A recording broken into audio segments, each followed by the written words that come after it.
Hello, everybody. How are we doing? Welcome to the first workshop of the second day. We're going to be talking about we're going to be making an AI meal planner. Hello, Orlan. How are you doing? Where are you all tuning in from today? If you could type it in the chat, I'd love to see where everyone's listening in from, what time of day it is as well. I know right now it's really sunny and warm over here in the UK. What is it? It's daytime, afternoon time over here. So it's it's evening. So it's 7 p.m. It's really bright outside though. You can see the sun in my distance. AI thingy, personal meal planner. I'm from the US, Texas, nice. France, India. Oh, it's late in India apparently. Okay, staying up late to make your own AI is pretty cool. And so let's get straight into it. Before we get into it, I think it's important to talk about what we're going to code. I'm not going to pull up my screen for a moment, but I'm just going to discuss what we're actually going to be building. So what we're going to be building is an AI meal suggester that actually learns from your history. And there's not actually too much technical depth in this project, but the great part is it expresses how, depending on what you prompt, the AI responses really differently. And this is really important to understand, especially since everyone's using AI here. We're gonna be using AI prompts, really. There's sort of prompt engineering to refine our prompt as we go along. And we're going to show how powerful the data can really be. So if you give the AI more data, it can have a really more effective prompt. So I hope you're all ready to join me on the notebook. Let me share my screen.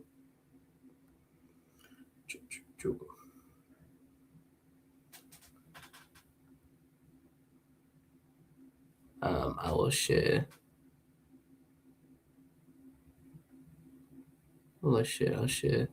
Just there we go. Share this tab. No coding, like actual coding. Okay, I guess. I love you, Rita. Love you too, man. This is the wrong tab. Okay, I'll just show my entire screen. Okay, great. So I'm gonna drop this link in the chat quickly. This is gonna be the chat we're using, the GitHub repository we're using, and it's my own GitHub repository. It's made by me. This is my personal GitHub account. We're gonna be making an AI meal suggester that learns your preferences over time. Okay, the great thing about this is, as you use it more and more, it'll become more refined. It's like your own little personal thing, and it's completely free. You can self-host it. For now, we're going to be using credits with Gemini. I believe the free Gemini tokens should be enough for us, but we'll see as we go along. If we run into any issues, we might have to use other providers. It's whatever's the easiest for all people. But I would also recommend, if you have some time after this, the coolest upgrade I could do to this project I do in my free time, especially if you're interested in AI, is running it locally. So getting a local LLM in. I know I have local LLMs on my laptop. I have Gemma. Gemma is really cool. What else do I have? I have 5.4. I think I have Quen as well. Some low models, because obviously my laptop right now is not really beefed up with loads of RAM and things like that. Unfortunately, I wish my RAM was a bit more beefed up. Google AI Studio or just Gemini in total, like Gemini.go. We're going to be using Google AI Studio to get an API key that lets us use Gemini through prompts. I hope that makes sense. Hello, Asif Nova. Hello. Okay, then bet. Yep. Okay, love to see the hype in chat already. We're excited. We're ready to make our meals. Okay. Yeah, I want to give some backstory before we get into this. While everyone's cloning it, I suppose. Actually, no, don't clone this. Don't clone this repository. Actually, you can. What would I recommend you do? You can fork this to make your own and add on to the code. I'd recommend, really. But you can also pop mine in if you want. I would recommend everyone fork this. You click fork here, and then you can add your own code to it as well. If you're feeling really, are we going to use LLM or any hard-coded values? We're going to be using Gemini. Yes, let's go. Never mind. No, I was talking about you as well. Don't worry. Do we just read the notebook starter? Read both. I'd recommend reading through the README as well. So, oh wait, I'm not. Oh my god, I haven't got my screen up. Oh no. Okay. I've got my screen. You can see my screen. I'm on it. If you haven't forked it already, I would recommend creating a fork because if you want to make any edits to it later. But I'm just going to go ahead and take this link and I'm going to open up Google Colab. So as you can see here, I've got my Gemini API key. I'm hiding it from all of you. Notebook access. So what we're going to do is I'll open up a new tab just to show you how to do it. So if you go to colab.research.google.com.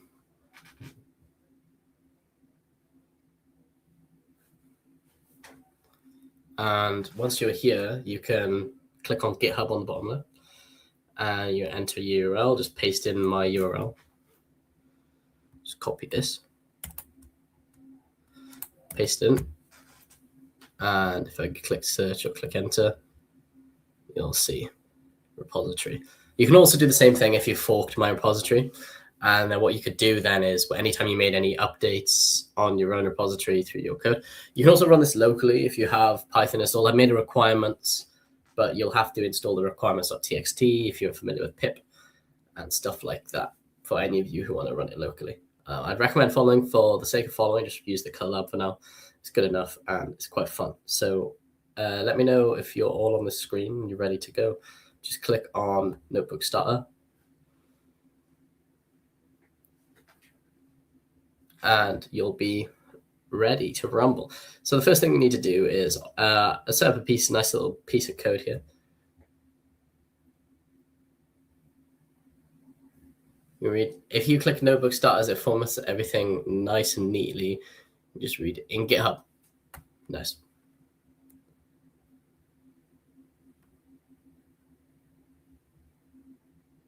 Preview here. Yes, it does. I'm not sure if you can run it on GitHub. Maybe if you made a GitHub code spaces. but I'm gonna use Colab for the sake of this, just because it's free compute. Do we need to submit our code to any submission required? No submission required for this. This is just a workshop. Okay, so first thing you're going to want to do is go to aistudio.google.com. Free, completely free. Make a free account. If everyone's got a Google account, I'll open this up. You might see this. I see this sometimes. To be honest, I don't know why this is on one of my accounts. I think it's because I'm not signed in properly. But if I just like doxed my entire like email. But yeah, now that I'm logged in, how do I find this GitHub repository? It's in the chat. I will send it again.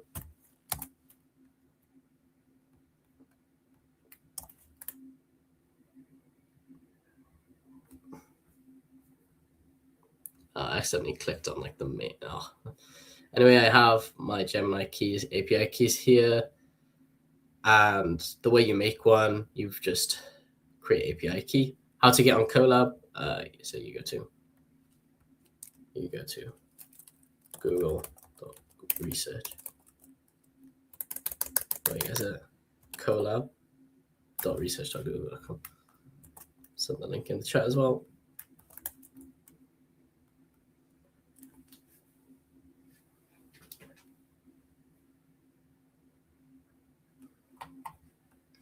So once you've got an API key, you can just, so for example, I'll create a project, and you create a project and then you assign it to the API key. And then once you got the API key, you can copy it. I'm not going to hover because I'm not sure if it'll show my API key, but copy that API key by clicking this copy button here. And then once you've got that API key copied, you can put it into your secrets.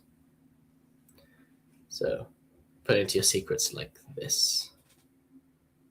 You just add a new secret. You can link it if you're using the same Google account for Notepad, the notebook, and your Gemini. I'd recommend it, but I use different Google accounts, so I have to put it in manually. I'd recommend using it like this anyway. How do we get the GitHub onto Colab? What do we need to do? No problem. Okay. So what you need to do is you're on Colab. Oh, no. Why is it? So you're on Colab,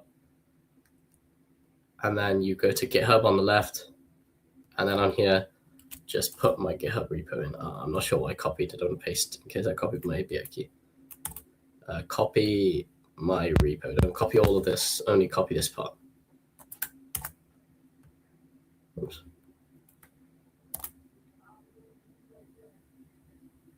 There you go.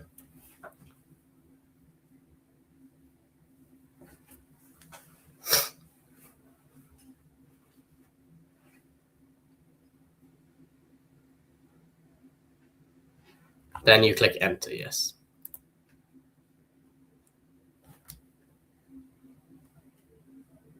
Then it'll load, and you should have this.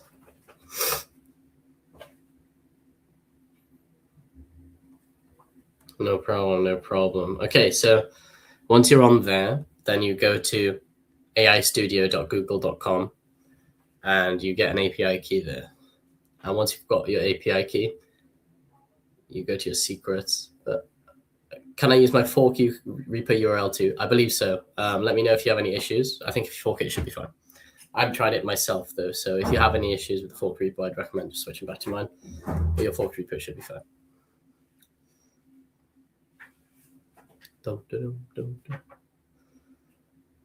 I mean fork. What is a fork? A fork is when you take like a copy of a GitHub repository and it makes a fork, so it makes a copy, and then you can edit it yourself. You can do your own commits on top. So then if you want to do it, so you literally just do what I did here. So you go to the GitHub repository and you click fork, and then you can make your own repository, obviously, and then you can fork. Like remixing in Scratch, I'm not too familiar with Scratch, so I couldn't tell you, but probably. It's how you do like pull requests for open source repositories and stuff like that. So it's a good habit to get into. It's fun. It's a good thing to get used to. let me know if anyone's forked their repo and it works. It's copying it, literally copying it. But the thing is, it keeps the version control differences between your repo and the forked repo. So say, for example, you go on your branch and you do a feature, and then I do my thing and I keep going on. And then it'll say on your repo as well, it'll say, look, you're like 5 commits behind my repo. And then you're also like, what do we do about the API key? Yes, so go to aistudio.google.com.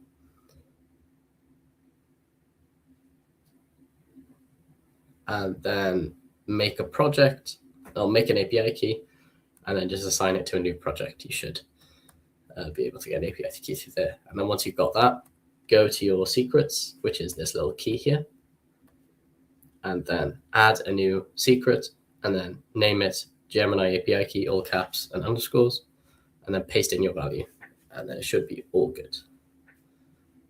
I'll slow down my explanation of a fork. So a fork's useful when you're working on a repository and you want to also stay up to date with that repository so you can go back into it.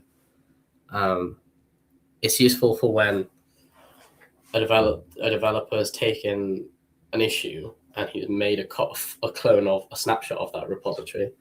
And then you can also, on your fork, you can also pull updates from the main repository.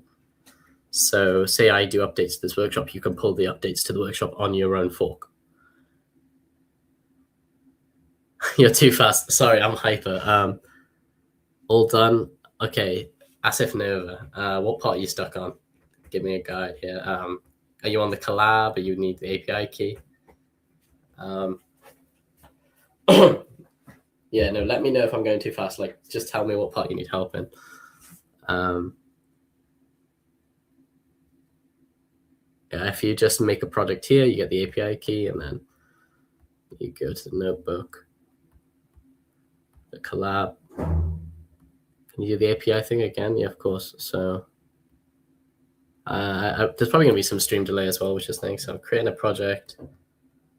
I'm copying the API key, and then I go back to my collab. I click on the secret, the key, and then I go and put it in here. And then I put the Gemini API key.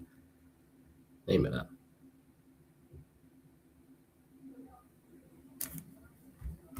What part specifically of that do we not understand? Let's just go through it one more time. The key is for prompting prompts through Gemini Flash. The API part. Yeah, sure. Okay, so go to aistudio.google.com, and there should be API keys.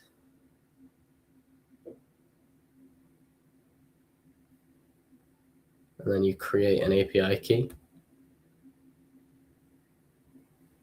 Once you make a project, you just create project. And once that's all made, you can create a key for that project, and it should have a copy here. Just copy it. Once you've copied it, you can paste it in as a new secret in your collab by using this key here on the left. You see the key on the left? Add a new secret, paste in your API key here, and name the variable Gemini API key. Anyone? What's the purpose of the API key? Okay, so we need it to be able to send requests to flashes, to Gemini Flash. Okay, so I'm gonna keep going if no one's really struggling with a particular part. If you let me know like what part you're particularly struggling with. How to duplicate the API key from Gemini. Just click copy to clipboard. There you go. Go here and just click copy. Have you got the project here on your screen? Oh, make another key. Okay. Okay, look, I'll make another key. So you just create a new key. Yeah, are you on the screen? How will I know if the Gemini API key has been successfully integrated? We got a test for that later. So once I show this, okay, choose an imported project, create a project, and then I call it my Gemini project 2, create a project. And then I made a new project. Great, new project created. Are we at this part? Are you following? And then I'm creating the key, Gemini API key for this project. Create key.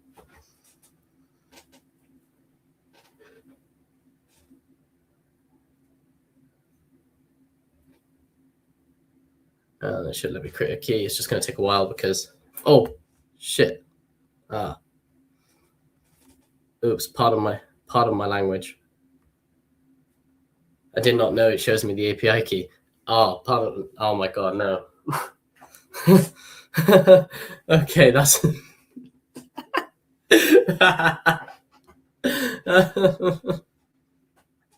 Okay. What happened? Okay, so API keys are secret. Okay, guys, this is like number one rule of API keys. Do not share them online. I deleted that API key, so it's useless now. These are billing keys. People can like build stuff to your account through them, so they're very careful. Please don't share them. All right, don't put them in chat. Okay, don't share. Oh my god, rely on me to show my API key. Create a new one. Honestly, I wouldn't have noticed. We know your secret now. I deleted it anyway. I deleted the API key, so it's a new API key. Yes, everyone, it's a free API key. So I duplicated the API, put the API, and now, okay, great. So I think everyone's on the same track here. That's why I've got it hidden. Right now. So just there we go. So we have a check here. So first of all, what we're going to do is we're installing the dependencies. All right, it's going to give me a warning. Well, anyway.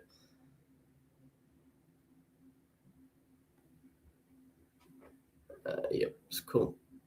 For the secret thingy, just click the like key here, and then add a new secret, and then call it Gemini, like all caps, literally like this. Copy and paste this thing, and then paste it in here, and then paste in your. Actually, don't paste that because you'll lose the clipboard for your API key. So paste the API key first, then paste in the Gemini API key name, or you can just literally all caps Gemini API key, and then paste in the API key. Okay.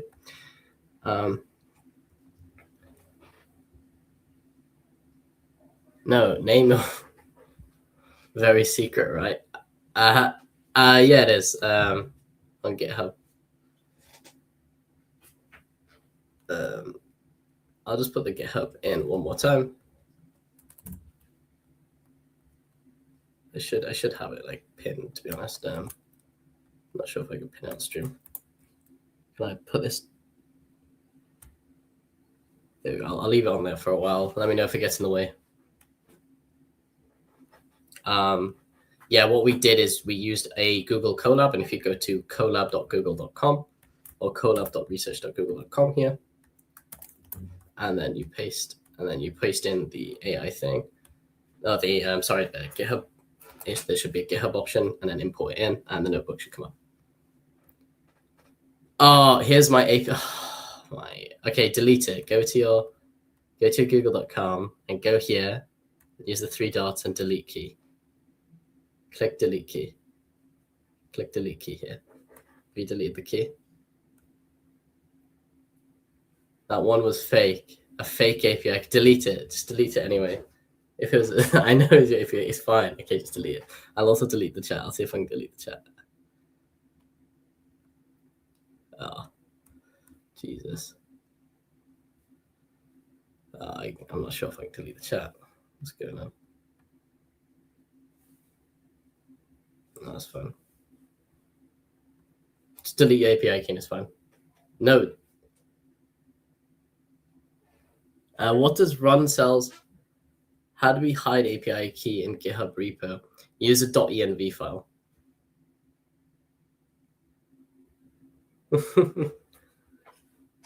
Use a .env file. Anyway, okay, let's go back to it. We're going off the track. We're going way off track. Okay, so once you've got your API key, you run the dependencies pip install Gradio. So Gradio is a way for Jupyter Notebooks to have a web interface. What this is going to let us do is let us answer these questionnaire of data. So we're going to take data from the user, which is going to be stuff like, do you have access to pots and pans? Do you have access to an oven? Do you have access to an air fryer? And this is going to help users help the AI determine what you can cook, right? Because if I have an oven, I can cook a lasagna. But if I only have access to, I don't know, a steamer, I can't cook the lasagna, right? I can only cook maybe rice in the steamer, right? So we installed Gradio to take the inputs, Google Generative AI to use Flash, and we've also using pandas for our data aspect. My bad. Don't know what to do. All right. Just go to colab.research.google.com, put the GitHub link in, and then just literally click, and it should let you be on here. Once you've got your API key set up, just if anyone's behind right now, I'd encourage to keep the stream moving. I'm encouraging keeping your questions for later, and maybe just looking at the README if you're missing stuff. Because look, I think the description here is pretty decent. Hopefully, if it's really bad, just keep spamming in chat. Maybe I don't. Okay, so what this is going to do, this is going to check if our dependencies are working. So it's trying to import Gradio. If it goes wrong, we know that Gradio is not going to work. If Google Generative AI doesn't work, we know it hasn't worked. Pandas, obviously, operating system. What this is going to do is going to look for our API key. So it's going to use the Google Colab. And if you wonder how I got the Google Colab code, it's here. They literally show you, they say, oh, look. Yeah, thing. If you were local, paste your key directly into the string below. No, don't do that. But you would use OS. Okay, so you'd use os.getEnv, and it would get your env key. Okay, so let's hide this, and then I put API key. Cool, well done. You guys could, yes, good advice right there. Good advice right there. Okay, so then if I run this now, please work.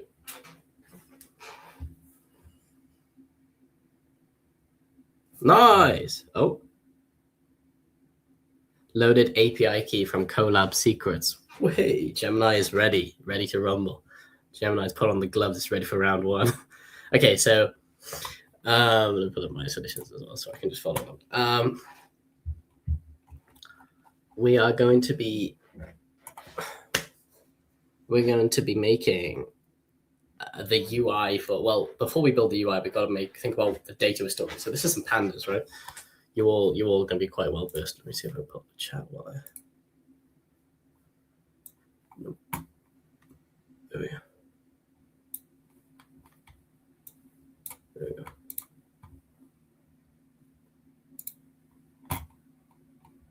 There we go. What is an error? It's live right now. Nice. Okay, so but we got to think about what we're storing. So each user is going to have a profile that tracks their kitchen equipment, dietary restrictions, allergies, time they have available, flavor preferences, past meal. Flavor preferences is a funny one because what I'm going to do is, my aim at the end of this is I'm going to give this to all my friends, and we're going to be trying to predict what meals we can get. So I'm going to see if this works for us, and then maybe we can use it for our group meals as well. We also going to, so flavor preference is important, right? Because what we'll do is we'll do a rating. I think in a more advanced version of this software, you could, my API key is not working. What was the specific error that you're getting? But I was thinking in a future version of this, you could add spicy, umami, different flavors, sweet, saltier flavors. Maybe person likes food from person likes Asian cuisine more than Mexican cuisine, or they like different. It says no API key found. Have you put in the exact all capital letters Gemini API key and then put the value in?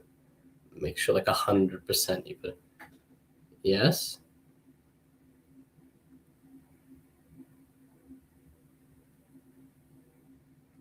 I don't.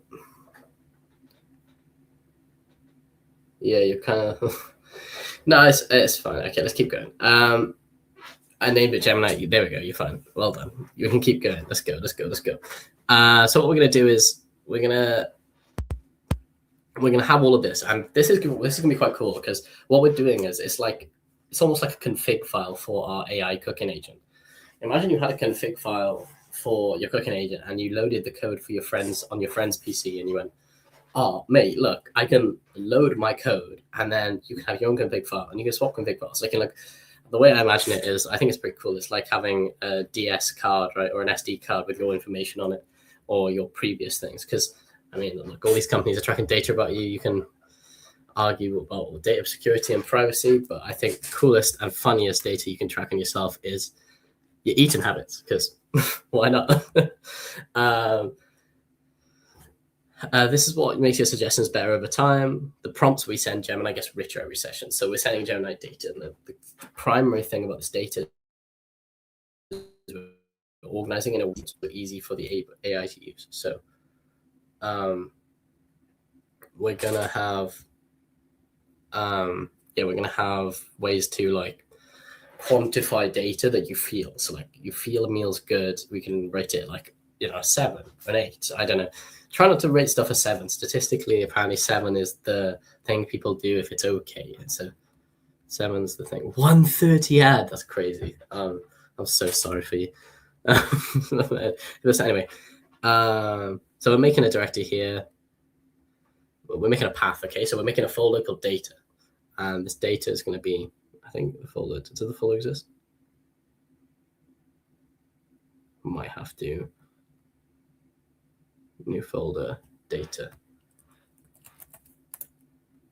Go data. Create a data directory if it doesn't. Oh, wait, it creates the data directory. Okay, let's just delete this one then.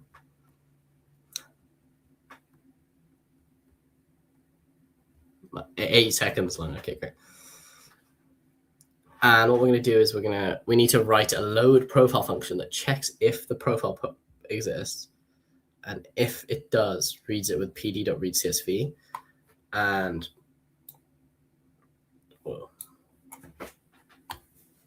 if it doesn't, it returns an empty dict, which is cool. But it's going to returns the first rows. Okay, cool.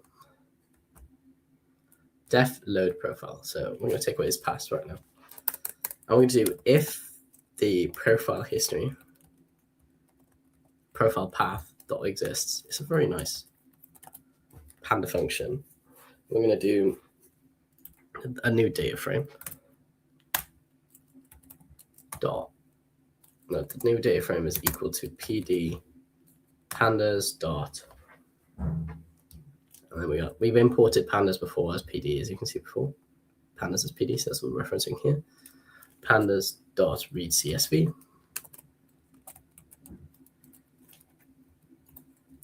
And we're going to read the CSV of the profile path. And then we're going to return. I missed half of it. Hell. If you go on YouTube, you can always rewind and see what you missed. I recommend personally watching on YouTube. I think there's less ads there. Not to hate against Twitch or anything. It's just that's how I like to watch. Okay, df dot turn the data frame dot, and then locate the first line, or the first row, sorry, and then to_dict. You can see all the different, to clipboard, to CSV, to Excel. So there's really cool functions here. Just shows you how Pandas uses all this stuff to dict. We're going to make a dictionary, and we're going to call it, actually we just leave it empty. I thought I didn't write the name in. And then if the length of data frame. So what do we have time? And returns the first row if it doesn't return an empty dictionary. So we got it. This is an example of an edge case. Tanner, could you revise what happened in the last one? No worries. So what we're doing right now is we're just talking through making the profile CSV. So we're going to make a nice little data file. It's going to be a CSV file with a bunch of little data points about your kitchen equipment, dietary restrictions, time you have available, and your flavor preferences. And we're just going to go through a way to make a user profile with that. I hope that makes sense. Everything should be, you haven't missed much, don't worry, I've only wrote a bit. So what we're going to do here is we're going to get a data frame by reading the profile path here. And this is going to be a path to our profile CSV. So these don't exist in theory, but what we'll do is after our first program, they will exist. No worries. And with it handling an edge case here, so what we need to do is we need to get the first row, and if it doesn't, we return an empty dictionary. So if the length is greater than 0, else return. There we go. Well, else. I don't have to put another return. There we go. I was wondering what was wrong there. And then obviously if the profile path doesn't exist, we just return a blank dictionary. So I think that's self-explanatory. And as we go over time, the idea is our profile's going to expand. It's going to be like, whoa, we've got all this data about talent and his history, and I don't even have to worry about these LLMs chat history now. Could you please paste your edited code in chat? Yes, I can do that, but yeah, I don't think I'll do that very often. I'm not, to be honest. I think it's better if I don't. It's a bit hard to think. Oh, someone's already found.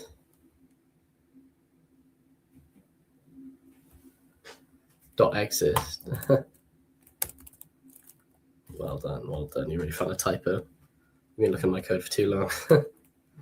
Okay, so the next job then, what's we saying? Yeah, just I've put a typo in that code. It's exists, not exits. Please make sure to check that. So the next thing we're going to do is saving profile. Yes. Thank you, Katana Destroyer.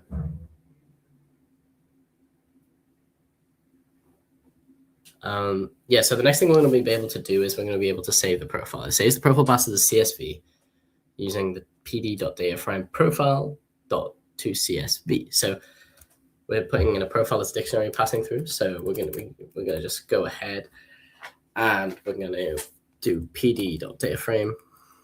Oh my God. Dataframe, and then we're going to do profile. We're literally just copying what I said before. And we're going to put profile. What this does is this is a dictionary that you put through in the function. We're just setting up our functions for later. And then .to_CSV. Great. And then we're going to have to give the path of the CSV file. I think it might tell us actually. There we go. And it says like path or buff, none. I'm looking at this. Yeah, there we go. Yeah. So I'm going to put the path to our path, which is profile path. And then we're going to do index equals false. Because we don't need to index the data. Oh, capital F.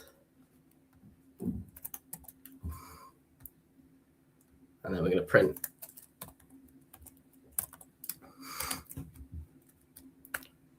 profile saved.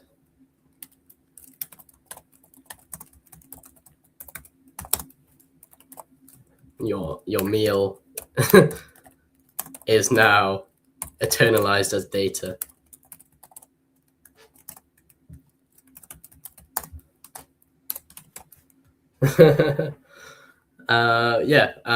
I've definitely spelled that wrong. I wonder. So that's going to print our function. That's pretty cool. And then we've got our profile. Now we need to write a load history function. So if history exists, what we want to do is read it and return it with pd.read.csv. And if it doesn't, we're going to return an empty data frame with columns, meal, rating, and date. Okay, great. The reason is we're going to make our own history, right? If it doesn't exist, we're making history. It's kind of like right now, Has anyone ever made an AI meal planner on Global Hack Week? Probably, but not one as good as ours. So we're going to do if history path dot exists. Is it dot exists like that? Yes. And then we'll do if it exists. What we're going to do is we call this a data frame equals. Oh no, we just return it.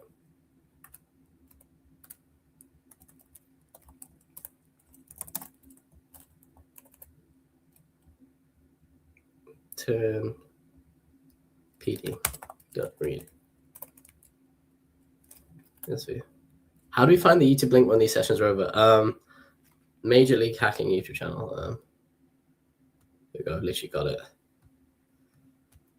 bookmarked. Here we go.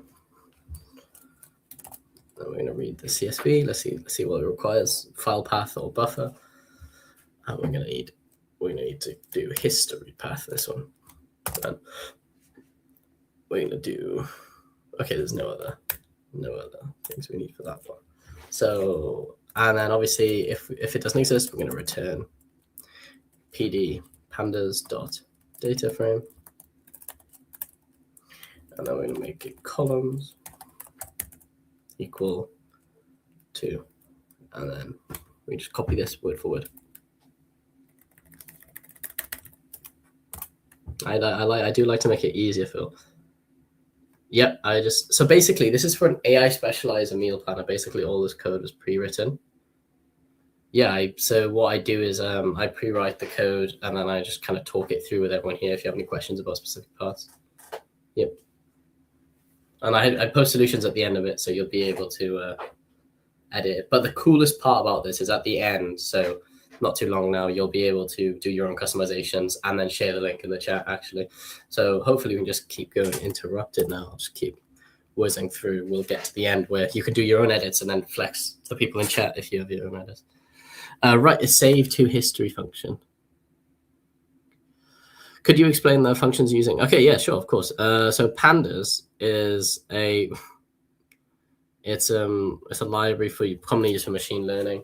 And it's just mainly for data science, I'd say. It's a data science library.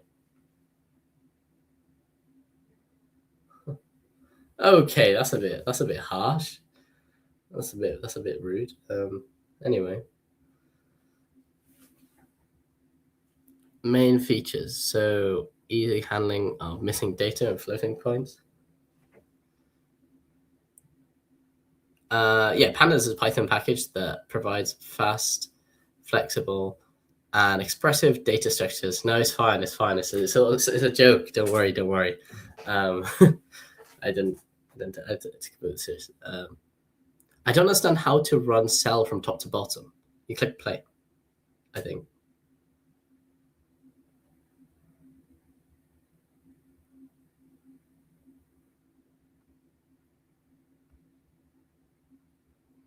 Click play. So.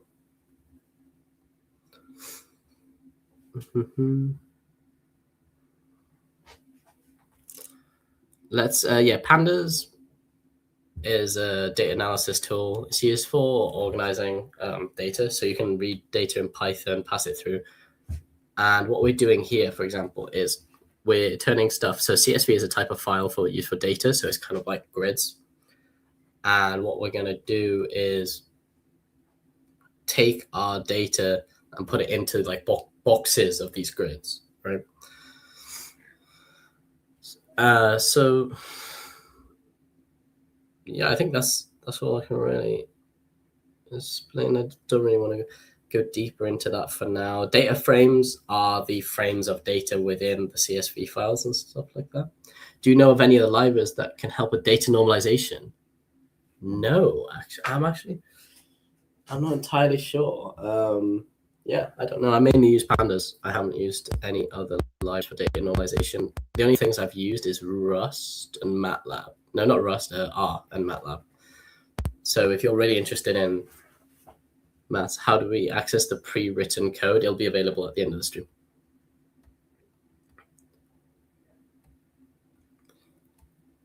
No problem. Yeah, if you have any more questions, just imagine for now, this function now is just making data frames and it's making columns for meals, rating, and date. Date, it isn't super important, but I think it's a good indicator. It's cool to have. Let's write a save to the history meal rating function so it loads the existing history and creates a new row with the meal rating and today's date.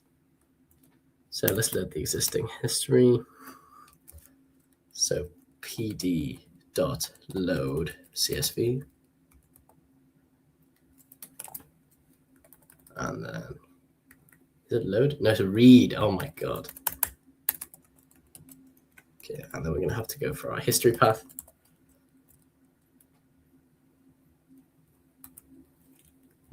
And then we're going to load the existing history, create a new row on me. And then, yeah. So history equals load history, which is the function. Oh, wait, we just reused the function. Okay, that's way smart.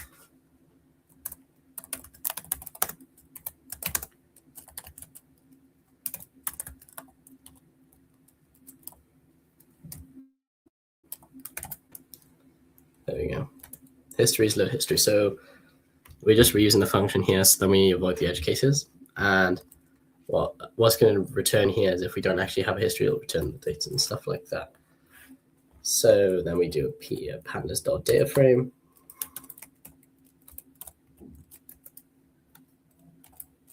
And this is going to have what columns? Meal, rating. And then the new row. So the new row, we're just going to make we're going to make a new row to our existing history. And this is going to have 3 rows, right? No, it's going to have 3 columns. It's going to have meal, which is equal to meal.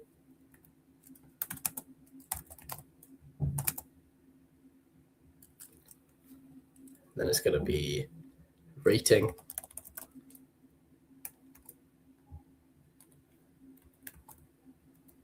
which is equal to rating. Then it's going to have date, which is going to be equal. And then we're going to do some cool stuff here. Okay, you ready for this?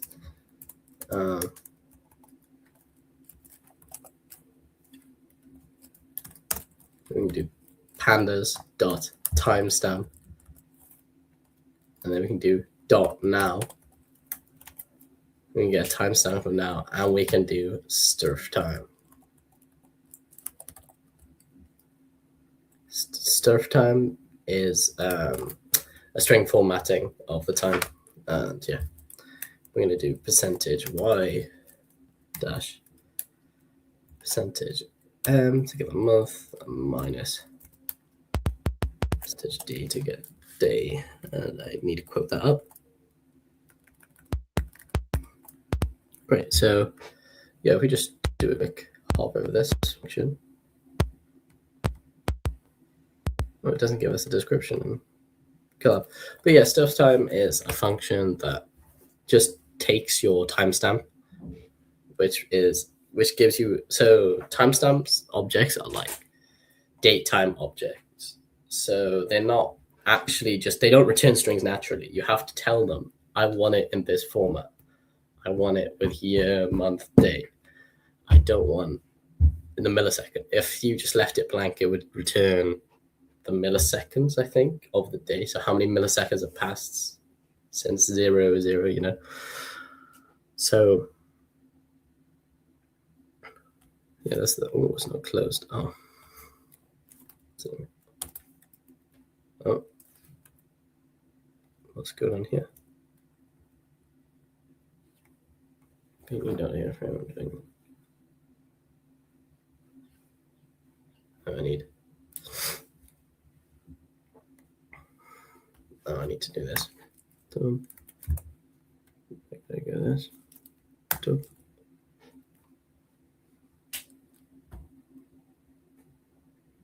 Okay, the brackets. Oh, okay.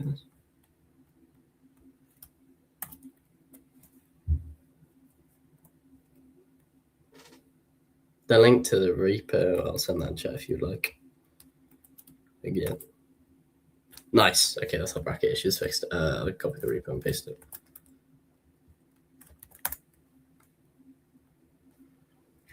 Okay, great. So now we've got this function that saves to the history. So we have a new row now, which is the hardest part. I should make this nicer to read.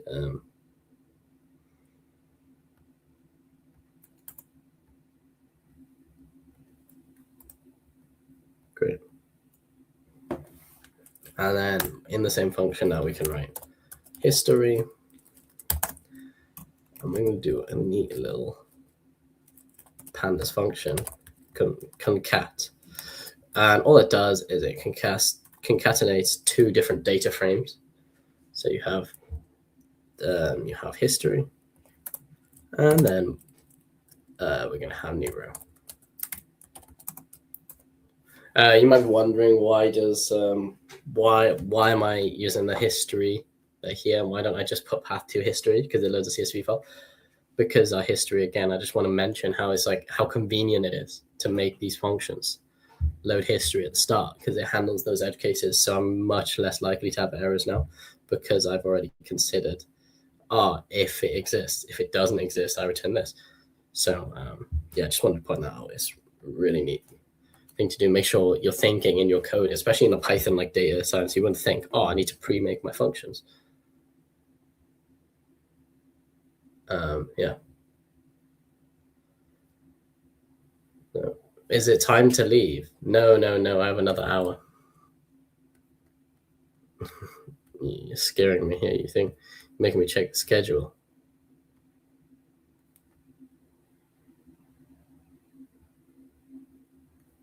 Yes, I have another. Whoa. Scaring me here. I have 2 hours.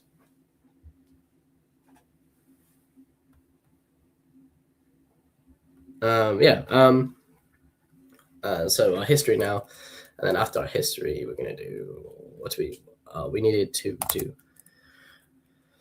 I forgot the function for it now. Ignore index. Yes, that's what we're going to do. Because we can already handle our data. We don't really need to sort it maybe by date, but I don't think that's super relevant. I think maybe on long term, if you had like this data over years, you might start liking a food, you might start disliking a food.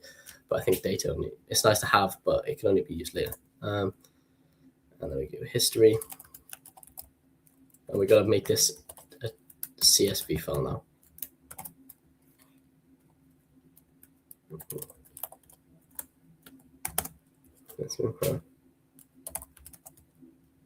And obviously we're going to make a history index files. Yeah, so now all we've done there is concatenated our new row to the history.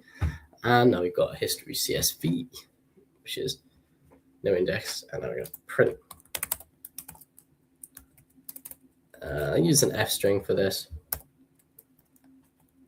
you don't know what F string is, it's just a way of me putting variables in Python. You can concatenate stuff, but it's just saved to.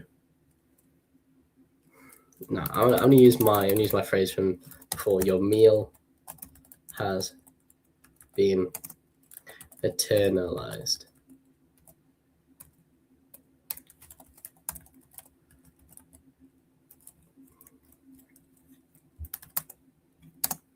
Then I just do. Oh wait, I got it because F string. I don't have to concatenate. Then I can do boom.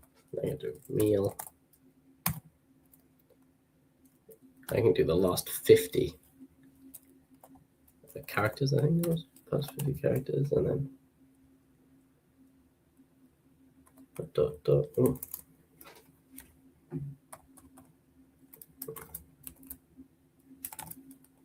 Rating.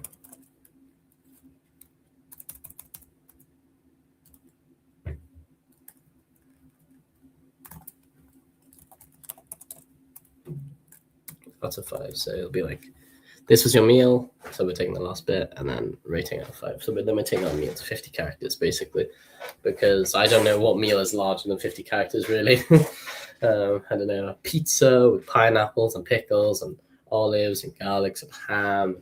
I don't know, what could you do for 50? You just describe everything in your pizza. And yeah, okay. So if I just run this will run all our code. Please don't error. No errors. Nice. Great. You can see there's no errors because it gave me a cheeky tick. And okay, let's continue. So we're building the prompt now. So this is the most interesting part. How you structure the prompt determines the quality of the suggestion. We build a prompt that includes the user's full profile, their past, highly rated meals. So Gemini knows what they like, meals they didn't enjoy, what they have available tonight, stuff like that. This is prompt engineering. The context you give the LLM matters as much as the question itself. Context is king. Okay, just remember that. Yeah. Let's see if I've got the. Oh wait, I've skipped one. I was wondering. I was like, onboarding UI. Okay, that's why the tick is here. I was wondering where the tick went. Okay, great. First time someone uses the app, they answer a series of questions. This is what I was on about earlier. This gets saved to the CSV. We're using Gradio to build the UI. So we need to write some of these. Oh, this is gonna be exhilarating. No, I'm joking. Let's go. So we need to build the profile picture with these values. Okay. Save onboarding. So just to do profile and then, okay, great. So they passed, so we're just making a function now. This is helper function. This is going to pass through the data. So profile. And we're just going to make one. And we're going to make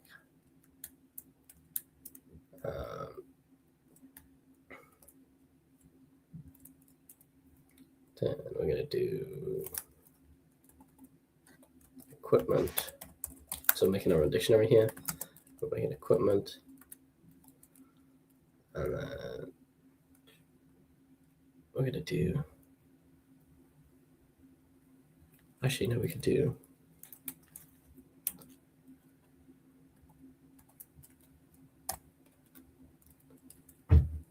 dot join.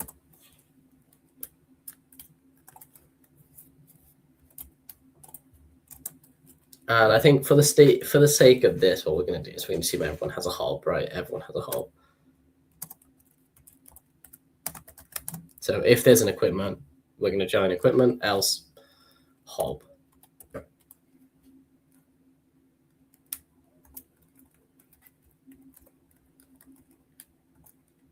Great. Okay, so the next one, dietary requirements, boom. Let's see the best way to do this. We got dietary. I forgot my quote.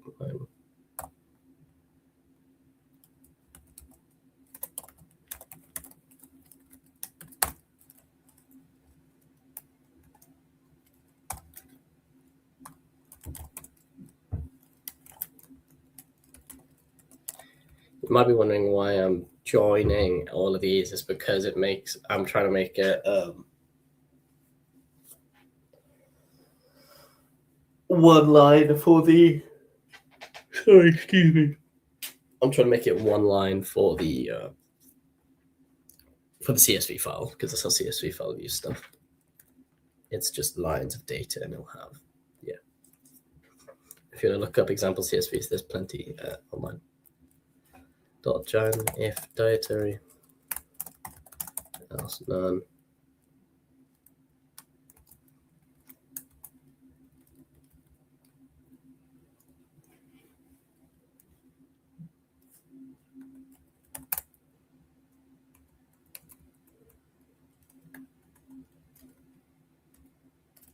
I'm going to do allergies.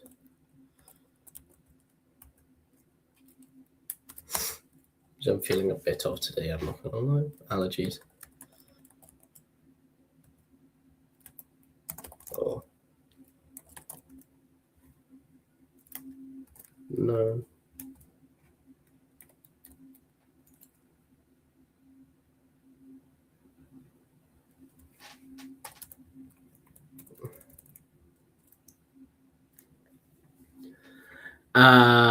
Recommend forking the repo for our own code users. Yeah, I do recommend it.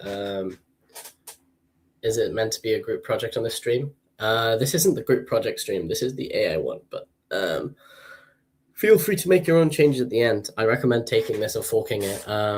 You could wait for the end of the stream. So you could, if you're already on the my repo now, you can just stay on my repo. But if you're not on my repo, I would recommend putting up your own. But if you're already on my repo, stay, and then my answers will be uploaded after the stream. And then you can just go ahead and edit it yourself. I'd recommend having a commit or two on this. It looks good. I always love a bit of GitHub activity. I love to use GitHub. I'm almost like a fiend. I use it. What's my spelling? When I try and talk and code at the same time, it never ends. Available. Available. That's right. I don't know why I thought it'd give me a red line. But yeah, no, fork it definitely.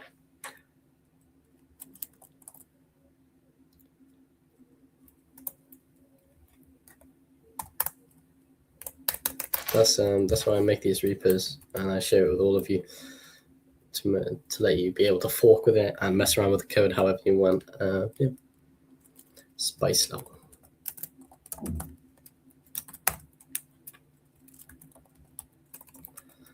This is one of my favorite ones. As I say, certain ones my friends can't handle spice as well as others. Put in chat if you've got some friends that can handle spice and some that really can't. Yeah, I know I definitely have like one or two friends that can handle this way spicy food than me, and then there's some who just can't handle spice at all. And then we're gonna have cuisine press as our last final one.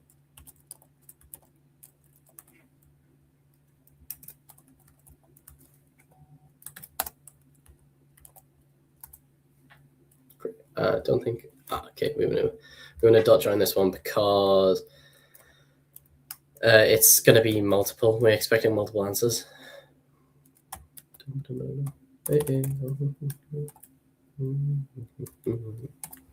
Has anyone in chat been following the World Cup recently? Just wondering.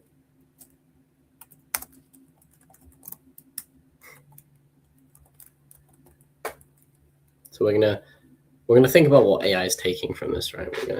AI is gonna want to see vary if we don't have a cuisine preference. Okay.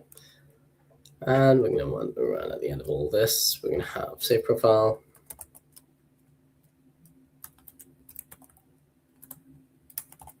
We can fill in profile as the parameter.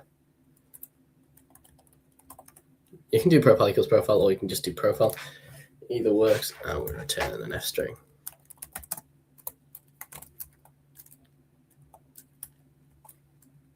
I'm going to say your profile has been eternalized.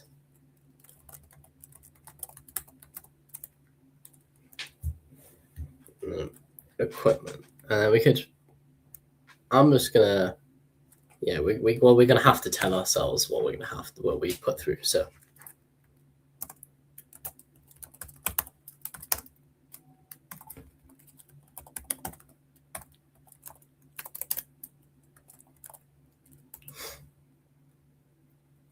Oh, we can't use profile.equipment, can we? No.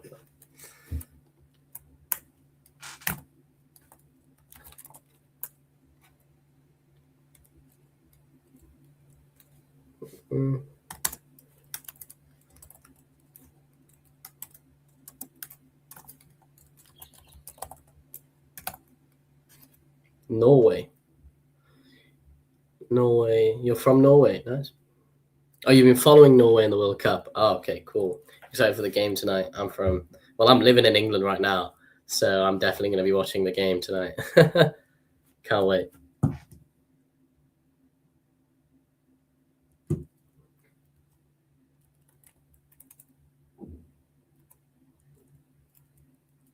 What was I going to do? Oh, time, profile time. Available. Let's get these in fast. Then, equipment.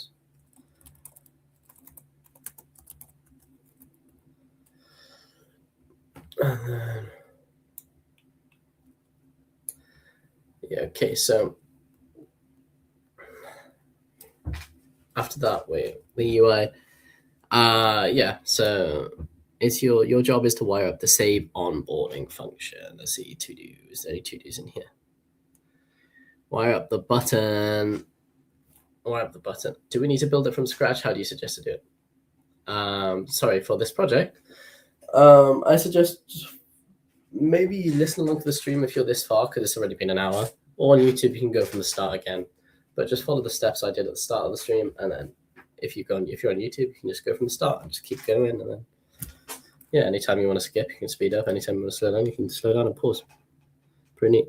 Okay, so we're gonna have to wire up the save button, and then save button up. Okay, so there it goes. It's giving us the command here. Save button, double click.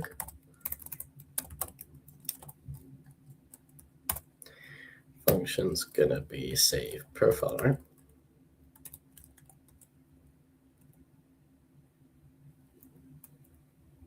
Wait, no. That says you're right. Is it save history? Is it save onboarding? Save onboarding. That's okay. There we go. This is our actual.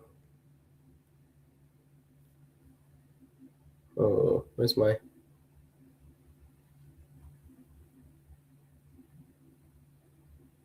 There we go.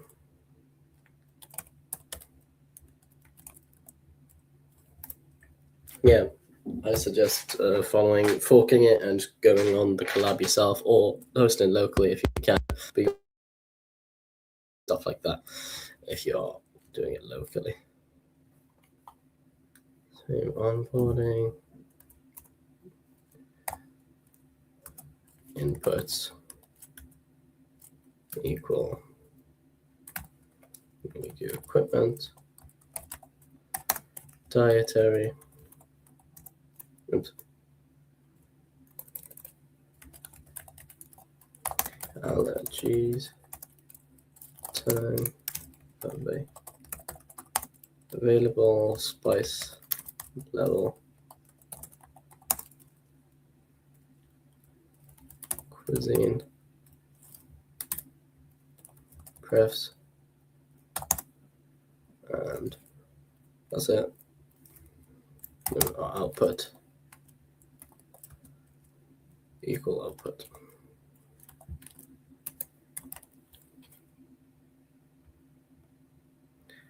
Great. And share true is required on collab. It gives us a public URL. Okay, please don't give me.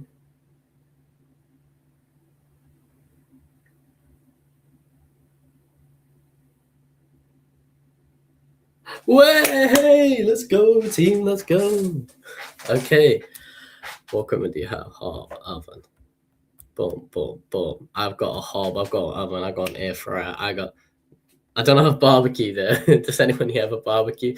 Can I borrow your barbecue? Instant pot. I'm not exactly sure what an instant pot is, but that's fine. I'll leave it blank. Dietary requirement. Any allergy? I don't have any I'm technically lactose intolerant, but here's the thing about lactose intolerant people is most of them won't tell you because they don't want you to think they have an allergy to milk because it's different. Lactose intolerant people can have some cheese on their food as long as it's filled with like other stuff in it. It's just, yeah. So I enjoy a bit of pizza every now and then, but I hate it. Nothing worse when I say I'm lactose intolerant and someone's like, "Oh no, I'll take away the nice cheese food," but then I've regretted it once. I told. I'll just write lactose intolerant. This is like what's going to run through the AI, so you can definitely put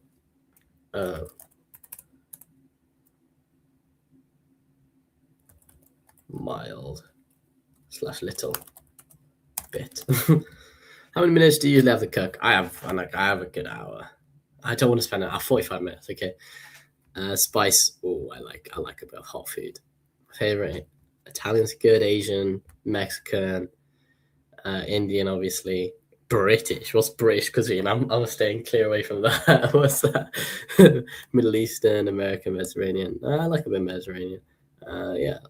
Just save my profile. Error. Oh no.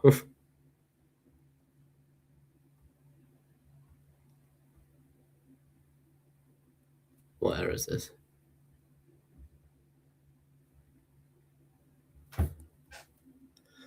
Choose Indian too.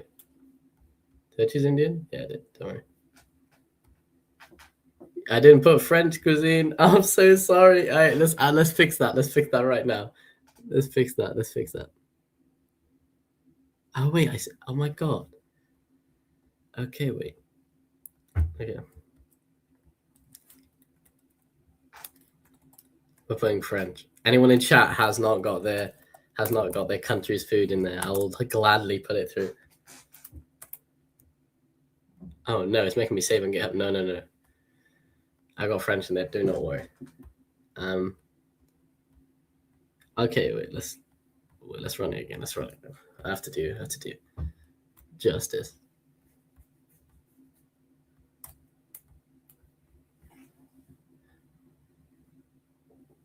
Once I've got no more errors, I will actually share this in chat. Let's see. So actually, I'll leave this blank. Maybe that's the issue. No, 45 minutes.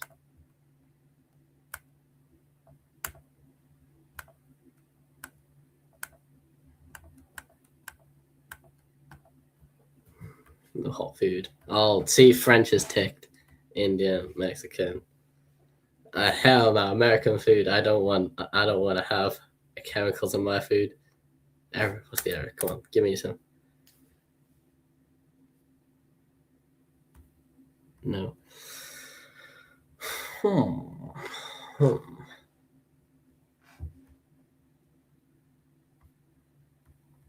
What's the issue? Come on. In launch. Oh.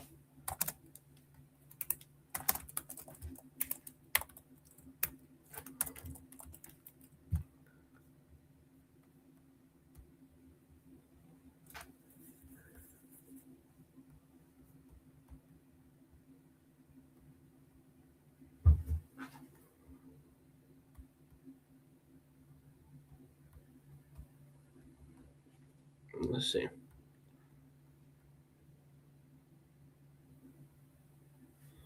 Great. Can we see? There we go.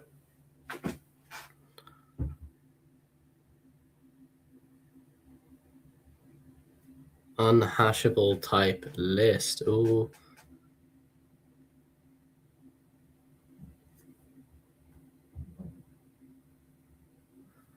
Okay, so line 14. Let's check what line 14 is doing. Unhashable type list. 114.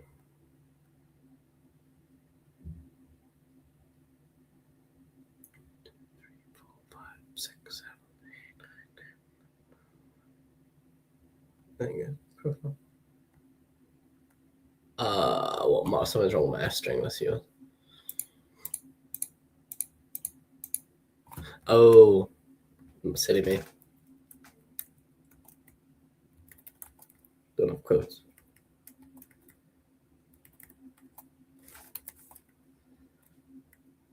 Nice.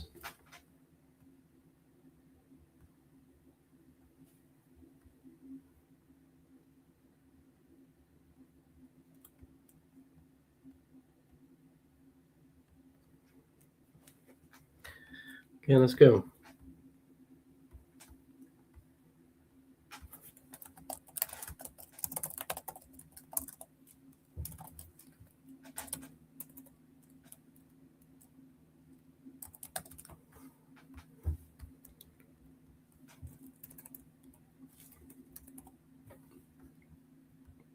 Okay.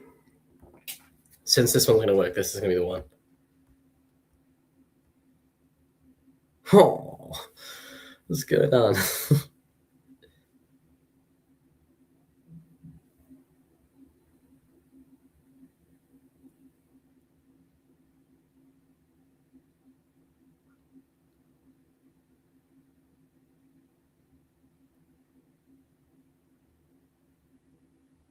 Oh, it's because I used one quotes and not.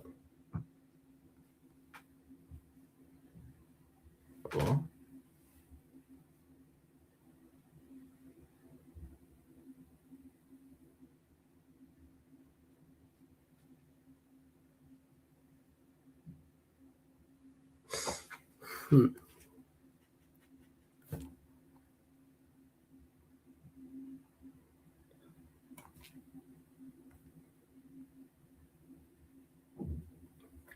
Does anyone know when Resender takes his next session? I'm not sure.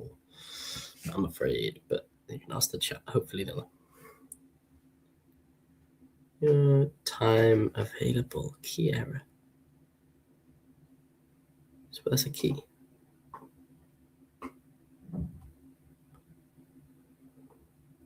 Am I using double quotes to send double quotes? No. It's fine because it's an F string, so it works for this one. I know it definitely works for this one. Yeah, maybe it is. Actually, I used one. Yeah, that's a good point. Actually, I used one code.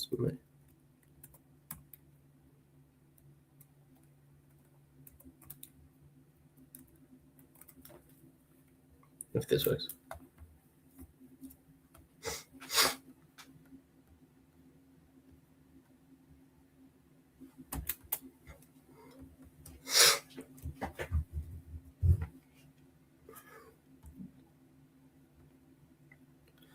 Uh, 45. This is going to be the one. I'm sure of it. You can see I'm sure of it. Because I keep changing all the stuff to make. Are you using double? Sorry, I'm rereading the chat. Let's see. It's giving me so time available is not a key. What's wrong with this? Let's see. Come on. Okay. Oh, I spelled it different.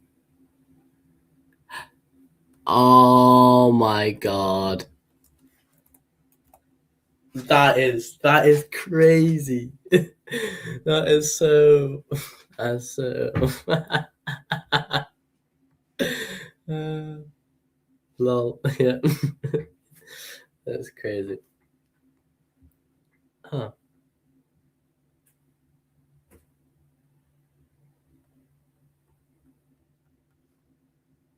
Yeah, I'm pretty confident this one's gonna work.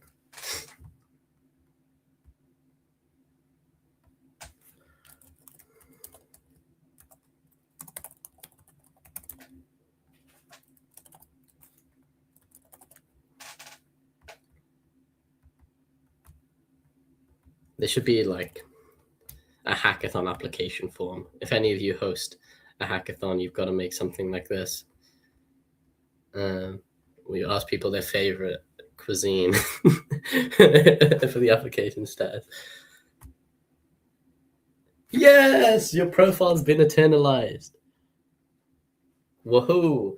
Okay, so what we've done there is, okay, granted, all of this is boilerplate. Okay, so this uses a what's it called? Gradio, I think. Gradio UI. So this uses Gradio UI, blocks, Markdown. It's basically just this website for you. And now we've got oh, that's fine. Yeah, so we've got our meal eternalizes data. Let's see if it's it. And now we can see it's there. Isn't that great? That's amazing. But here's where the magic comes in now.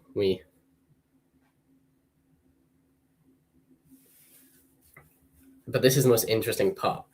Actually, how you structure your prompt determines the quality of the suggestion. Okay. So we need to build a prompt now that contains all the data from the CSV. Oof, even more stuff to do before we can get this thing running on the road. That's gonna be fun. Okay, so gets the top-rated meals from history, gets avoided meals from history, builds and returns a prompt starts string that includes the use of equipment, dietary needs, allergies, time, spice, the top-rated meals, the avoided meal, out to night info, and ask Gemini to suggest one specific meal with name and why it suits them. Key ingredients, time to cook, how to start. Let's go. Okay, so here, first thing we're going to do is we're going to do if there is a history, right? Because if there's no history,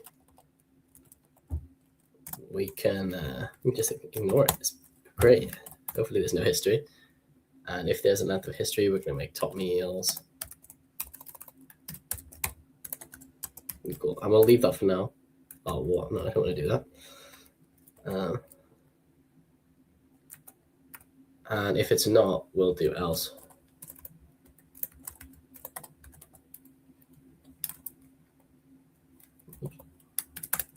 Top meals equals is empty, right? Oh, not minus and equal. And top meals is going to be. And then what's it? Avoided meals, is it?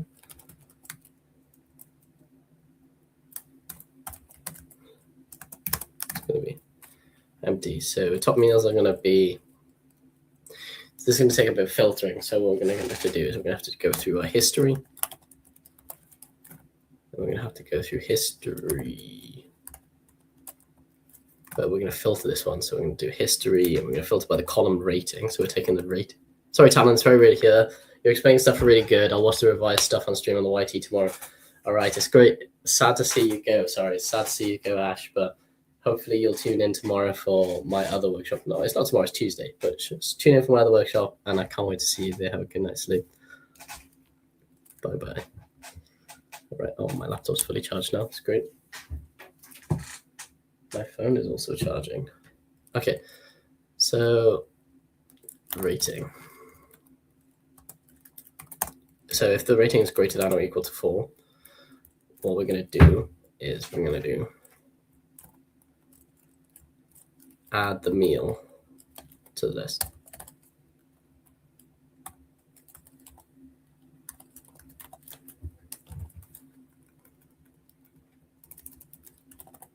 Great. So yeah, so all this is doing here is taking the data frame and it's taking the specific column with the ratings. It's greater than 2, and it's also cross-referencing that. So imagine I had like a crane, and the crane can only move up and down and left and right. So then you've got, it's going all the way down. It goes really, really fast, and it goes zoom, and it looks for stuff that's greater than or equal to 4. And then once it sees, oh, so this is greater than or equal to 4, it goes across, and it goes, what's the meal? And then it goes, adds it to the list, and then it goes down, and then it goes 4, and then it adds it to the list. And it goes. That's the best way to think about it. Yeah. And then our avoided meals, we'll just do the same thing. And then we can just copy this and then just change it to less than or equal to 2. This is really basic logic, to be honest. As a user, though, it's quite cool programming stuff like this because you understand how it works. If you really thought the meal was a stinker, you're not going to give it a 2, right? But if it's a stinker, you know now to give it a 1 or a 2 because the AI will not remember it. It'll avoid it. But if you thought the meal was good, you'd have it again. But it's not something you'd want. It's only something if you had it in the fridge, you'd use it. That's definitely going to be like a 3. Less than or equal to 2. Great. Else, I'll just prompt.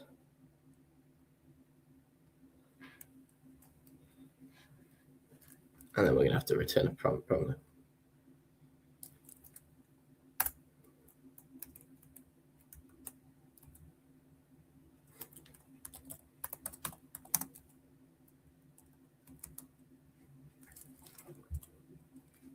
F.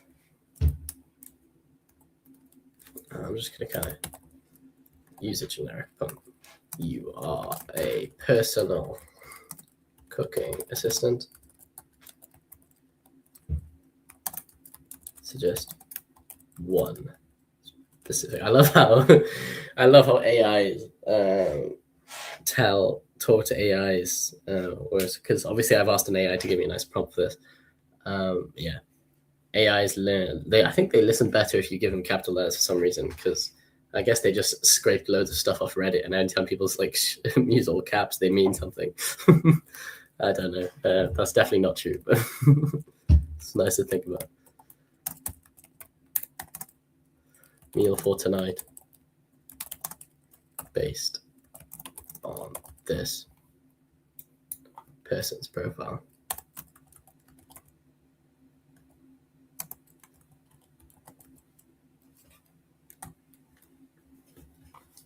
Okay, so what we're going to do then is we're going to have the cooking equipment set up. Once you run the function, run this to see what that sends to Gemini. So we're building the prompt.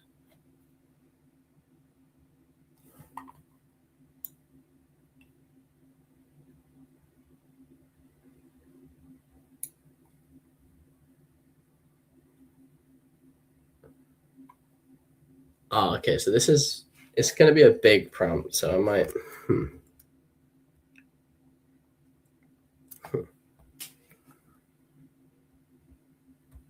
Okay, let's make this big.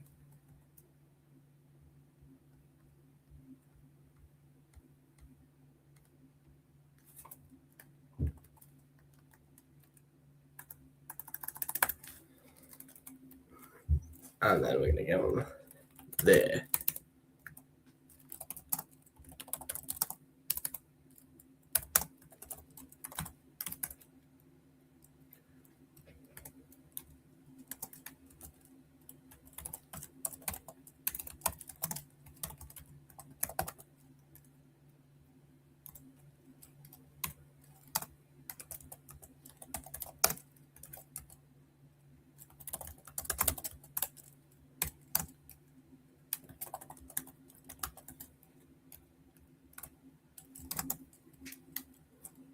Typical time.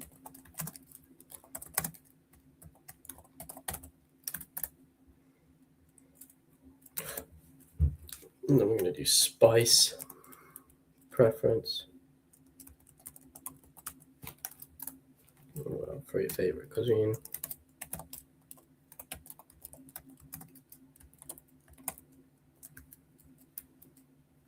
Cuisines. Great.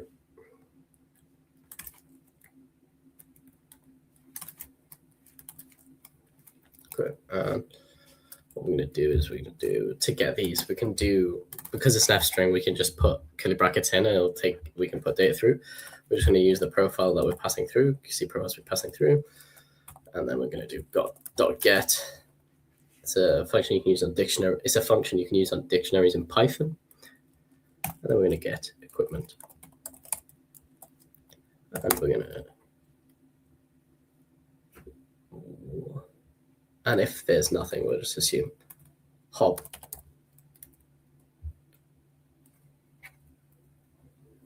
That's the fallback. Then profile. Get. Then we're going to get the dietary.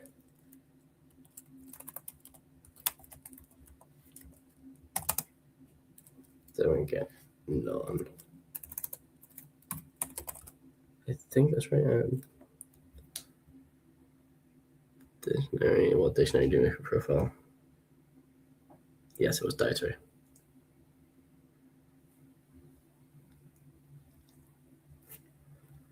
Time of Babel. Spice level. So we're just going to copy these.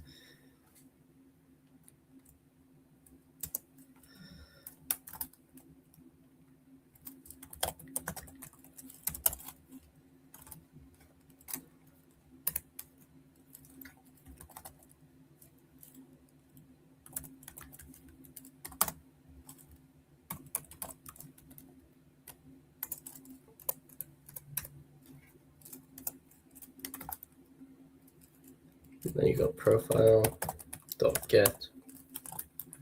And we're getting, what's the next one? Spice levels.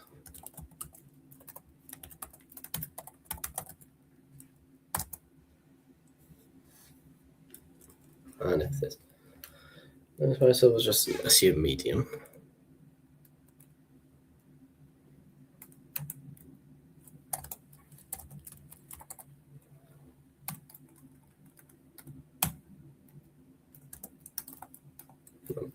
Whoa, I did the wrong one.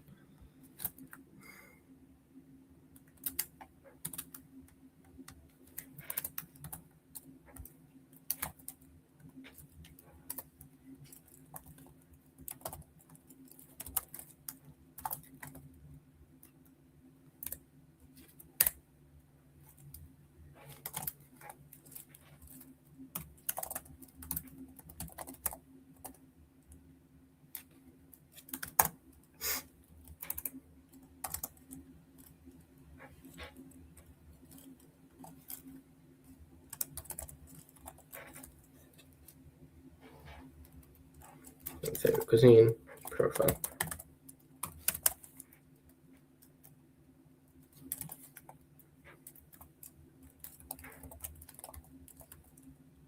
That's the cuisine prefs, isn't it?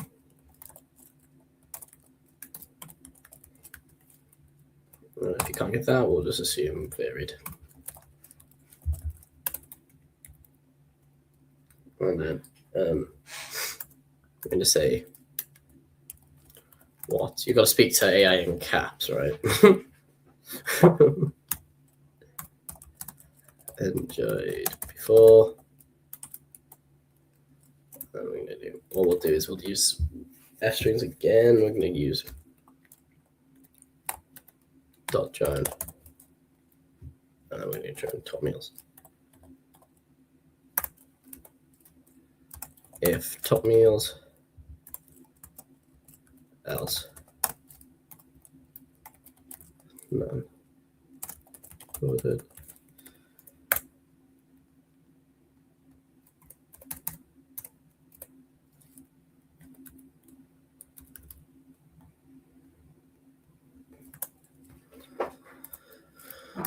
Meals they didn't enjoy.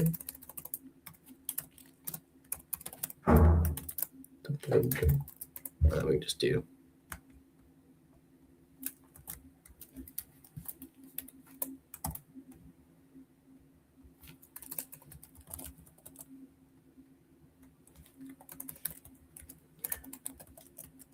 just using all the data in the prompt. This is the longest part because, as I said before, context is king, prompt size is king. Making those as big as possible and as useful as possible for the AI is really important. So in here we have tonight's info, which people just give, like, I'm at my friend's house tonight. We have, a mixed variety ourselves, and then tonight's info.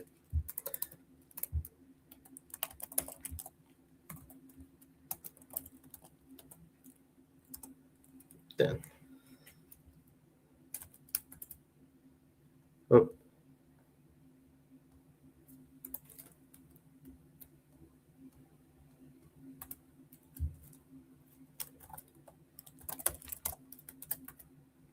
Nice. And then we want it to respond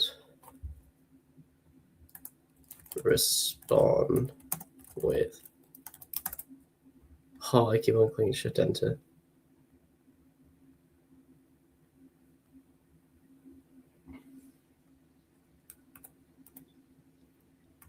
With 1, the meal name. 2, what else do we need? Why it suits them.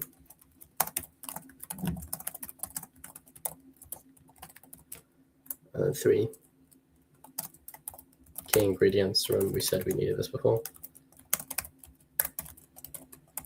What else do we need? Why it suits them, key ingredients, time to cook, and how to start.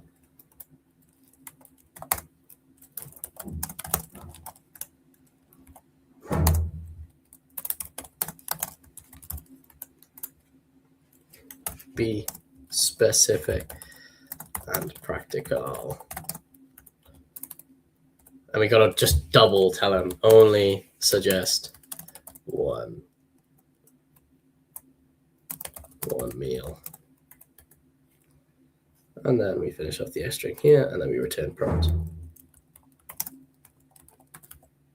Nice. So we can see we've got a prompt here. We've just returned the prompt at the end of it all. Pretty cool stuff. Test it once you run the function. Run this and see what happens to GM. And let's see what we can send.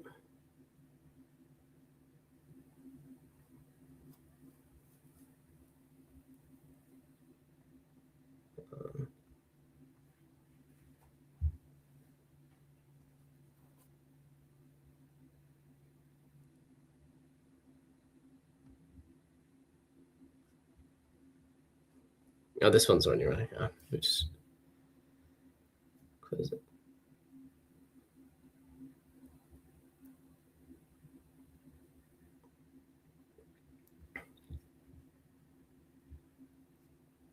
guys are you enjoying? I know I'm enjoying. Because I can. Okay, so we're gonna send this test profile. Okay.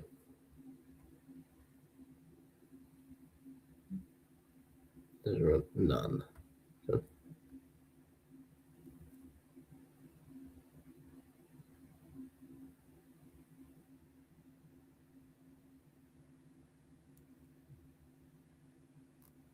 So it's printed the prompt with the test profile. That's pretty good. So if I had a hob oven 30 minutes, and yeah, it looks like it works. The prompt works. Now the session is too long. There's only 20 minutes left. Don't worry. The main app. Now we wire everything together. You know what they say? Rome was not built in a day. Rome was not built in a day. It was built in 2 hours, not one. We wire everything together. The user describes the situation tonight. We build the prompt from the profile, call Gemini and show the suggestion. They can rate it and see what gets saved to our history and improves future prompts. Great. So this is a bit more stuff now, like actually without just getting the without just putting the prompts through, not plain text. This is actually Python now. So what we're going to do, returns an error if tonight info is empty. So what we'll do is we'll do if not. Yeah, so if tonight's info doesn't exist,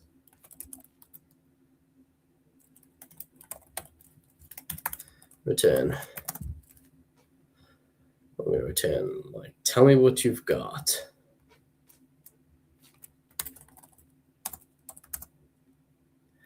I want to go washroom, but I don't want to miss anything. Oh no, oh no, that's a dilemma indeed. I'd recommend going and then coming back. Honestly, it's not that big of an issue. Depends how long you're going to be, but I mean, there's only 20 minutes left. 20 minutes left, yeah. Tell me what you've got. Ingredients. Time and how hungry are you?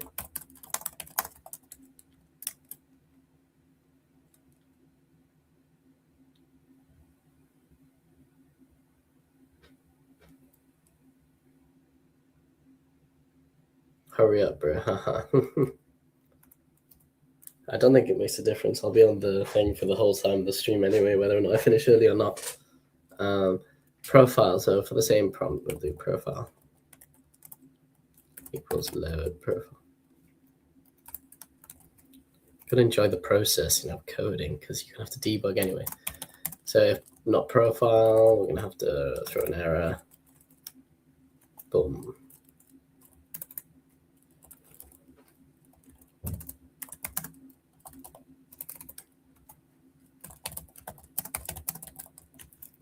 Cool. Then we're going to try history. Is going to be loaded history. So we're going to put the history to get a suggestion.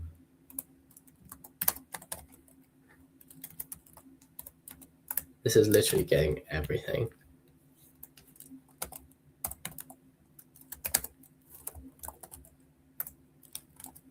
Build prompt. What did build prompt take? Tonight info, profile, and history.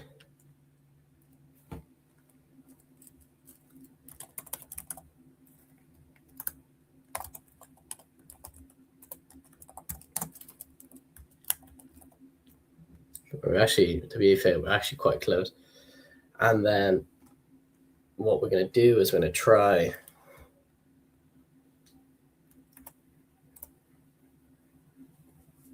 You're explaining everything so well, thanks. Yeah, no problem. Anytime. I try my best. Response. So we're going to try make a response now. So response equals. So this is using the Google AI generating like content prompt stuff. If you've not used this before, it's fine. It's not really daunting. We're we're just going to generate content. I haven't really used it much either. I think, no, I've used it. I've used it a bit, but yeah. We just need to try. That's why we're using a try except in case anything goes wrong. Suggestion equals response .txt.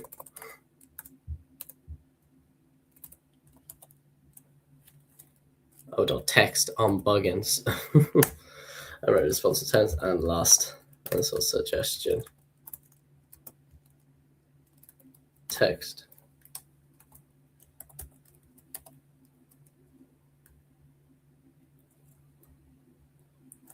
equals suggestion.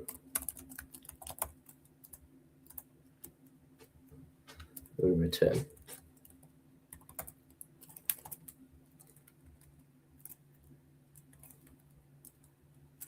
Suggestion.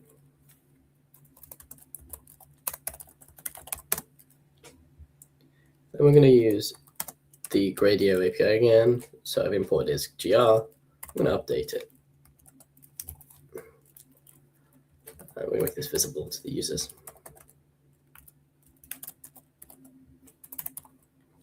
So let's see. Update the component's properties when function pass. We're going to show it.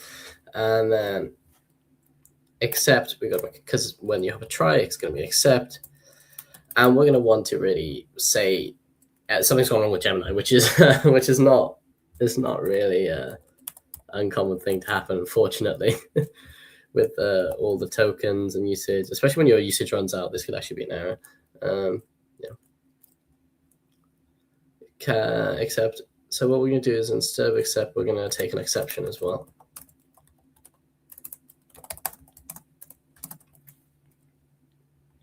All this is it catches anything that goes wrong with Gemini. For example, it'll be like your tokens ran out, and then you'll have that as E, and then we can put in the F string, and then we can be error with your Gemini bro or pal.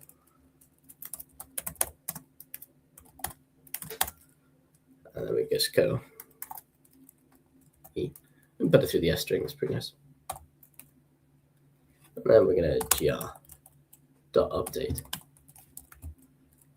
And then we're going to make it visible. True. It's visible if false. Okay.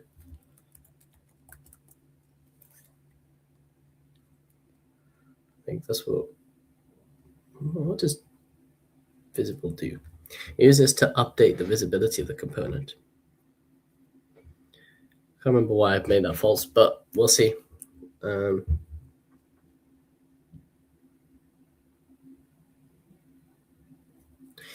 Let's see what happens. Return, okay. So now we have to do the next one. So we made our first function here, which gets the suggestions, which is really all of tonight summed up into one prompt. Now we're going to write a rate suggestion. Returns an error if the last suggestion is empty. So we could probably just instantly do if not last. So suggestion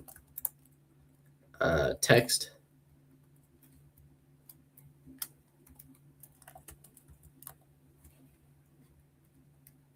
And what we're going to do is we're going to have a rate suggestion function so you can save the rating for the last suggestion. If Gemini gives you terrible suggestions, yeah, we can, I think, turn.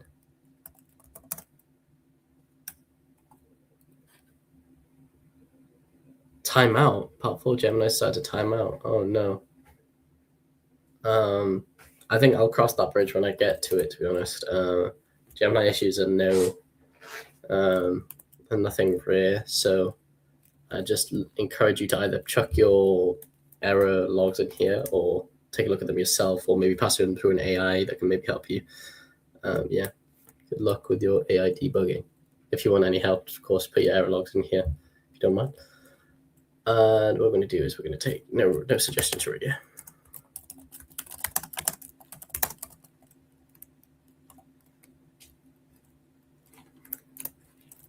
And then else. Oh wait, actually I don't have to do else. I can just do save to history. And then save to history the last suggestion. What we're going to do. What we're really doing here is this. battery's low on my laptop. Get plugged in. There's 15 more minutes.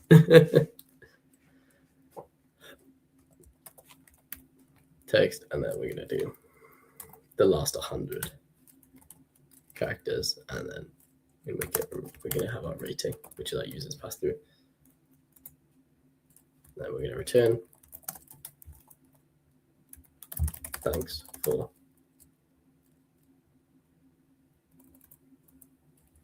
rated. We're going to go rating to 5, and I forgot to make an F string. Okay. And with GR blocks, is there anything we have to do? To do wire up the button, click inputs to that. Let's see what.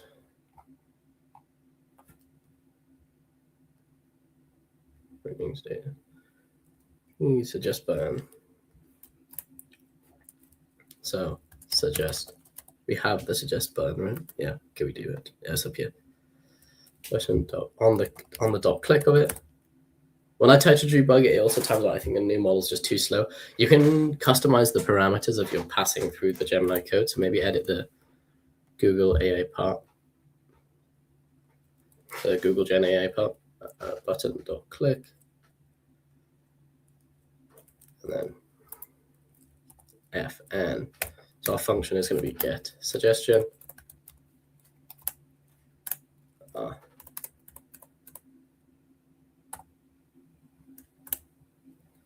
Input going to be tonight. Output was rating status. What's wrong with this? It is closed. Hello.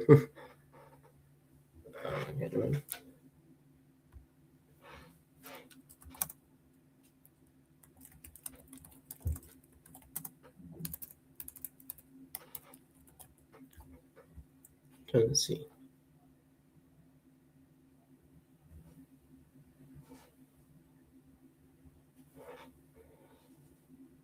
Like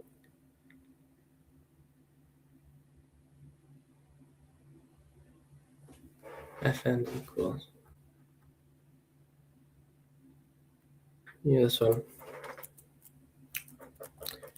Rate underscore button dot click.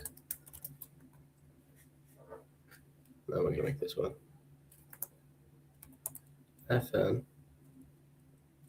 equals rate. So suggestion inputs equals inputs. No, it's the rating. Oops.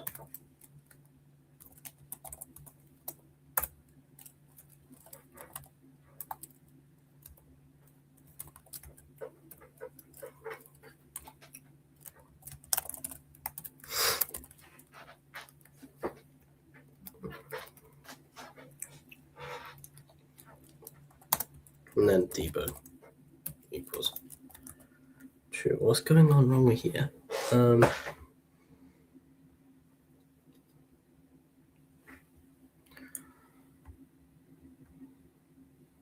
It's not closed.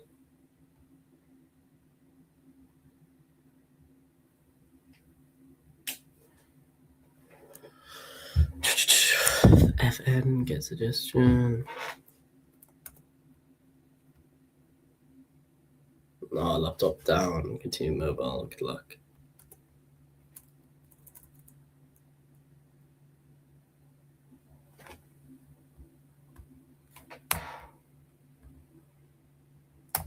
There we go. I just missed my commas.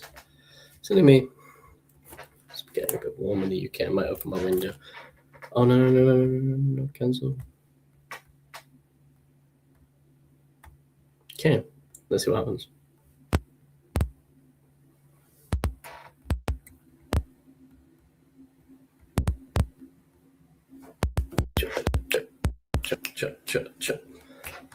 What's the situation? I've got pasta, ground beef, and cheese and broccoli and sweet corn and rice and loads of time.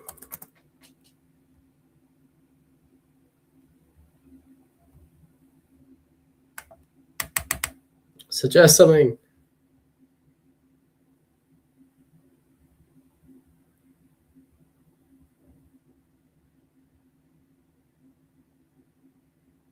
$120.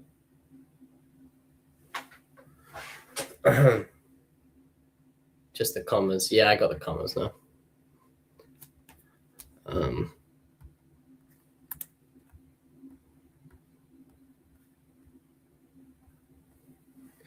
Yeah, I don't know what's going on.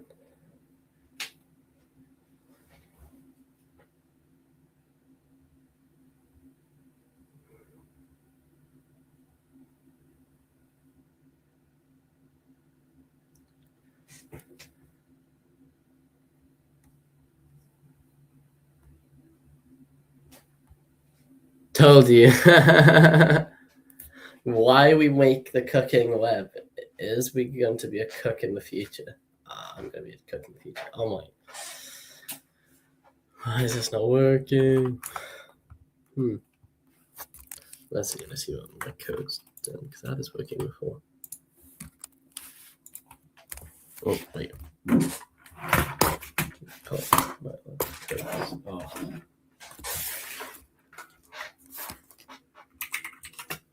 You just see like my. I actually push back.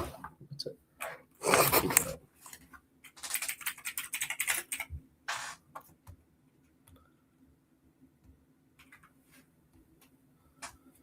What's it? What exactly is it giving me?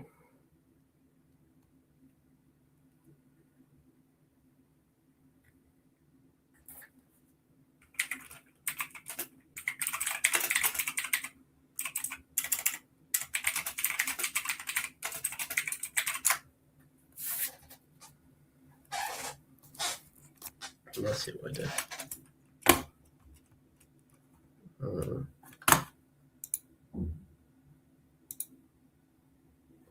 Oh, I tried different. Okay, so I tried. If I can try.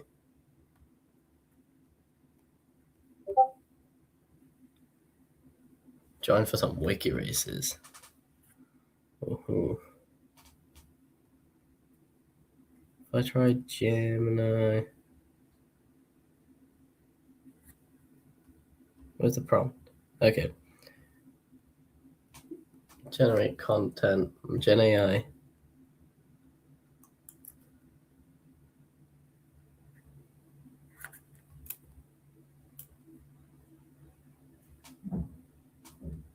Okay, so if you go all the way to the top, boom, ba-dum, ba-dum. Actually, wait, no. We can redo this. Try and accept. If you just put the start of this file, model equals genai.gen generative model. I'm gonna try Gemini 2.0 flashlight.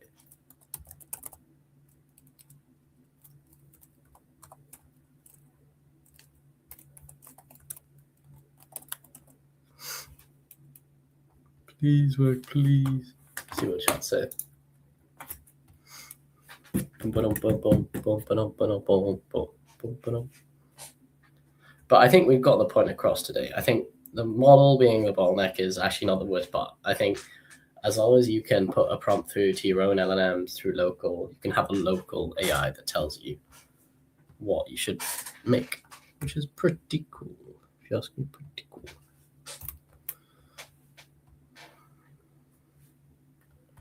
I'm copying my prompt because I'm lazy.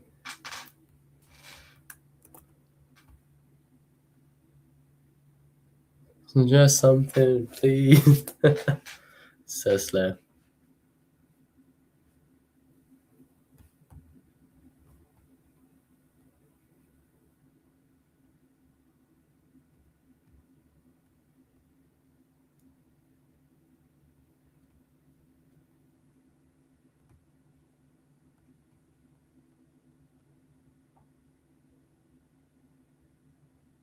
Hmm. What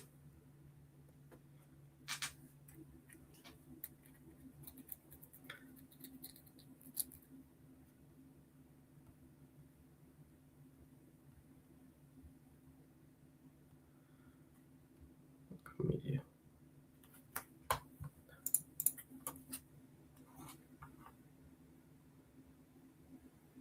I think the prompt might be too long, maybe. If I made a pretty beefy prompt.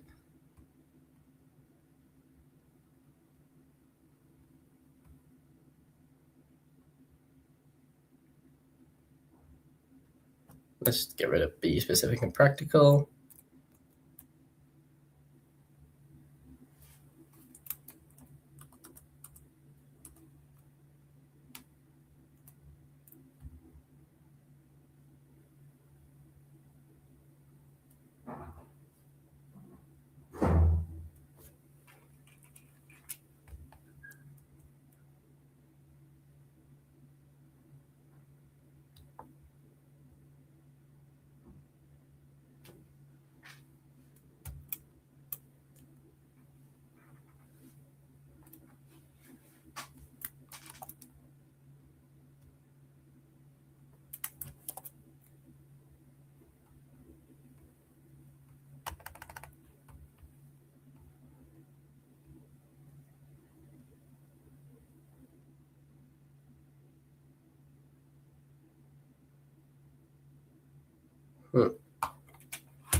Wait, maybe I go model.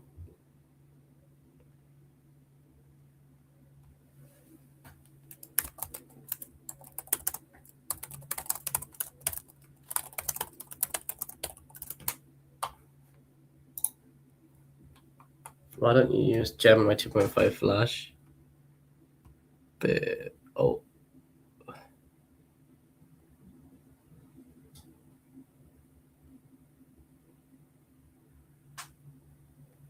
Wait, I think.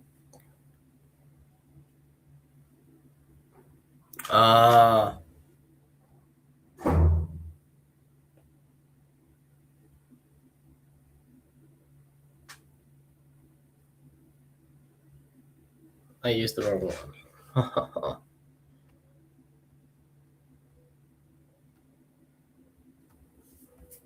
Rookie move.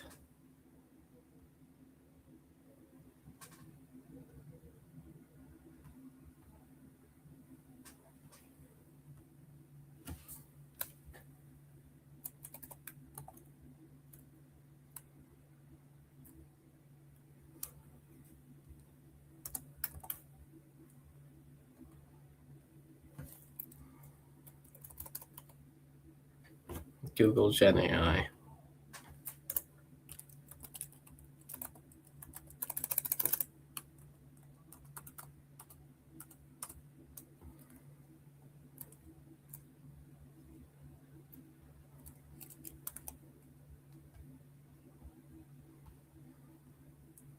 Let's see this.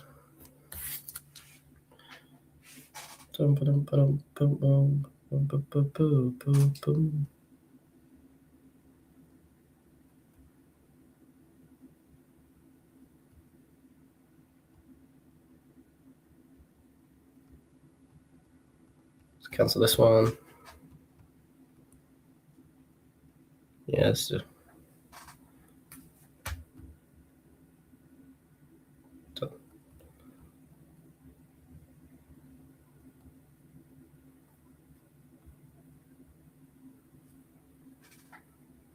Mm-hmm.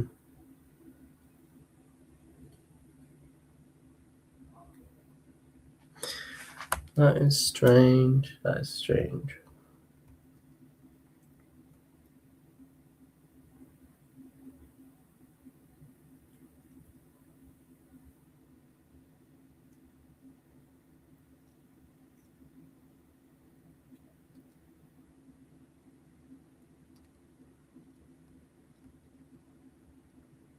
Very strange. I've used Gemini wrong, apparently.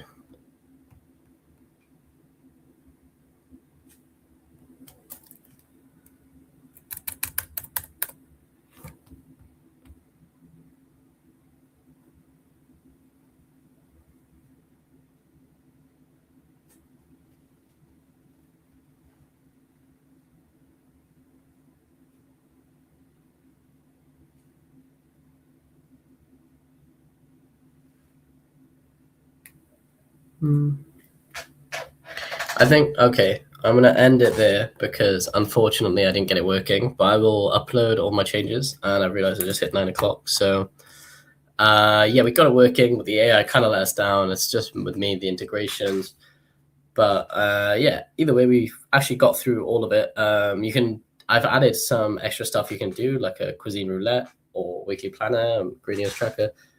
Please have a go at those. And yeah, feel free to fork the repo and run it locally. I'd recommend running locally. Probably will work way easier. And yeah, I will see you. I hope you all tune into the mini event with Jocelyn. I'll see you all. Bye bye. Bye bye.